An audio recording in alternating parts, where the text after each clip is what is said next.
Good morning, everybody, and a happy Friday morning to you. I am afraid that I have caught a cold, so my voice may sound a little weird throughout this video.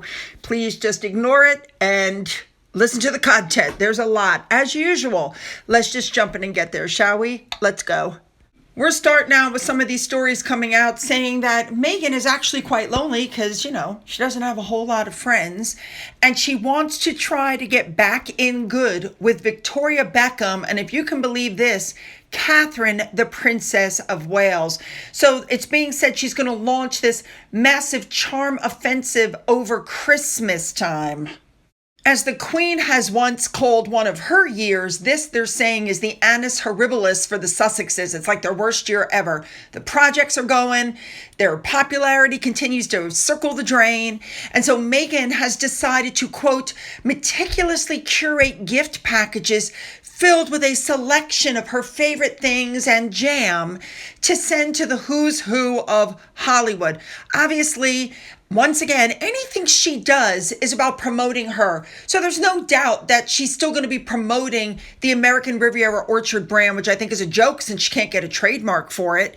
But they're saying she's also going to try to spread goodwill and remind people of her softer side. And so since it's Christmas coming up around the corner, it's the perfect time for her to try to rebuild connections. And she said she's not going to start 2025 surrounded by negativity.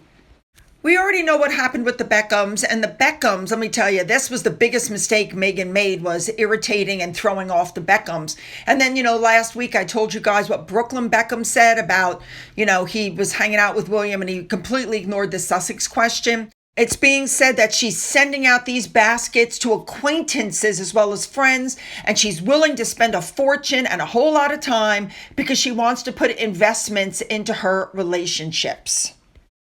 Listen, this has been a bad year for them. Polls in the UK and the US show that their Hollywood, quote, new Hollywood golden couple era has come to an end.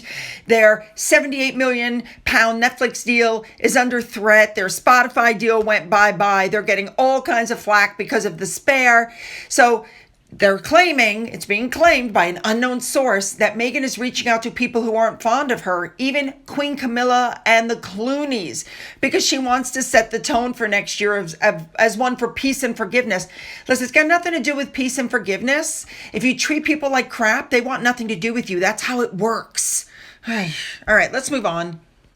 All right, this next story is really short, but it just was something that caught my attention. They're saying, or it's being reported, that the reason Meghan Markle likes to wear red, especially that red dress that she wore to the Intrepid and then the one she wore to the hospital, is she thinks it communicates a bold and powerful message to the outside world. Because the color red represents, are you ready? Power, opulence, passion, love. It's bold. It's exciting. Yeah, the color red is great. Tells your audience you're a confident person who isn't afraid to be noticed. The problem is not the color. The problem is the dress. It's horrible. I call it the honey bun dress. That is the ugliest dress, from the slit up to mid-thigh to the way it cuts down almost to the top of her stomach and separates her breasts, and it's got that horrible cut on the cup. They're saying that Meghan would be drawn to this because it represents strength and courage. And yeah, I don't mind the color, but the dress is a freaking nightmare. Move on. And I had to touch on this next article before we move on to what I consider the big one for the day.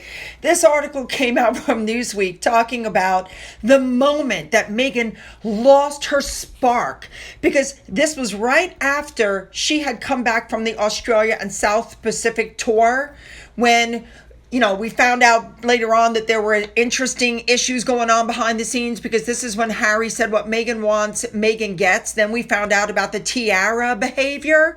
So this was the start of the era where Meghan would later say this was the turning point of her entire royal experience, when it soured.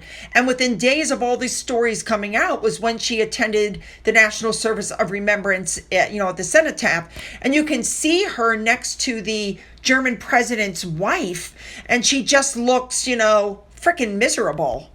It was June of this year that Harry and Meghan sat down with William and Catherine to try to work out the problems between the couples. And it was this October that Jason Knopf sent that email talking about how Meghan always seemed to have somebody in her sights. The stories in the British press at the time were that the royal rift had already taken shape behind closed doors. And let's not forget, it was right about this time that Meghan apparently called Catherine, telling Catherine she had baby brain after Prince Louis had been born. And, William said to her, "This is rude, Meghan. It's not what's done here in Britain." And she was like, "Well, if I did something, then she should tell me. She should let me know and it won't happen again." You don't call other women names, especially right after they've had the birth of children. But anyway, they're saying this is when you could see that Meghan lost her zest for being in the royal family. All right, let's move on. All right, let's go back now to 2017, 2 months before Harry and Meghan's engagement was announced.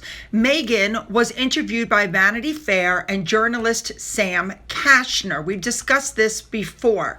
Harry, it's being alleged, gave instructions to Meghan that there were 3 things they were not to discuss: Donald Trump, race, and their relationship. So the guy that was doing the interview gets to Meghan's house and was told that Meghan had been given instructions by both Harry and a PR person at Sunshine Sachs that, knowing that Diana and Sarah Ferguson had damaged their reputations in interviews, those were the sensitive subjects that he was told, not to touch on. He was not to be discussed. We do know, however, that Meghan ran her mouth and talked all about how she and Harry were in love. And of course, Vanity Fair used the title Wild About Harry. And we also know that they used that title because, of course, we've seen this magazine cover, Wild About Harry. They started drawing the parallels there between Meghan and Diana.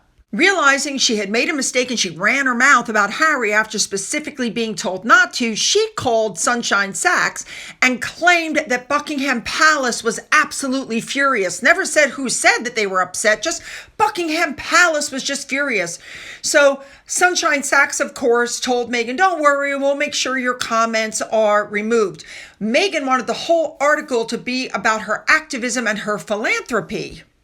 Now, Ken Sunshine, the owner of Sunshine Facts, even questioned why would Buckingham Palace be angry, and he called the magazine's editor to say, "You're going to have to deal with the Queen on this. The furious monarch is going to pick up the phone." The editor was like, "Yeah, whatever," because Buckingham Palace was not upset. Buckingham Palace didn't care. It was Harry that cared. What Meghan wanted was the article to be about her and philanthropy and how wonderful she was. The problem was she told the story of the dish soap commercial. You guys know that one, the one that we've only heard 500,000 times. Meghan was upset that Vanity Fair wouldn't print anything about the P&G letter because their fact checkers raised questions about its accuracy. They consulted P&G and advertising historians and said they couldn't prove the story. They found no evidence that she got a letter from Hillary Clinton. And of course, this guy did not know that Thomas Markle was aware that Meghan didn't get a letter from Clinton and P&G, that the entire campaign was invented by her father. The moral of this story, you guys, is the fact that even when they were dating, Meghan couldn't help but brag about Harry. Harry had so many red flags about that family, and he just chose to ignore them because he was so desperate to get married and have children. He would have accepted anybody. All right, you guys, leave your comments, then go down into the description box and you'll find the links to everything, including the link to video number 2. Follow me over. Let's go.